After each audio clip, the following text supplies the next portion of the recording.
Hi, welcome back to mini vlog. This video is all about my pregnancy cravings. చాలా మంది ప్రెగ్నెన్సీలో అసలు junk food touch చేయొద్దని చెప్తారు.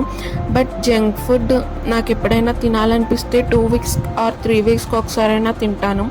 మనం తినే ఫుడ్ ఎలాంటి ప్లేస్లో తింటున్నాం, ఎంత హైజీన్గా ఉన్న ఫుడ్, ఎంత క్వాంటిటీలో తింటున్నాం, అది మనకు పడుతుందా లేదా అనేది చాలా ఇంపార్టెంట్. అరే నాకు ఈ ఫుడ్ తినాలనిపించింది కానీ తినలేకపోయా అనే ఫీలింగ్తో మాత్రం ఉండొద్దు. ఈ 9 months చాలా మంచి మెమరీస్ కలెక్ట్ చేసుకోవాలి, వీలైనంత హ్యాపీగా ఉండాలి. నేను మా హస్బెండ్ ఇలా తినిపించుకుంటూ చాలా మంచిగా ఎంజాయ్ చేసాం. నాకు నచ్చిన ఫుడ్ తింటూ నేను నా బుజ్జి బేబీ అయితే చాలా అంటే చాలా హ్యాపీగా ఫీల్ అయ్యా. కొంచెమైనా తిని మనల్ని మనం సాటిస్ఫై చేసుకోవాలి. ఎన్నో మంచి మంచి మెమరీస్ అన్నీ కలెక్ట్ చేసుకొని మనం ఎప్పుడు మంచి మూడ్తో ఉంటే మన బేబీ కూడా హ్యాపీగా ఉంటుంది.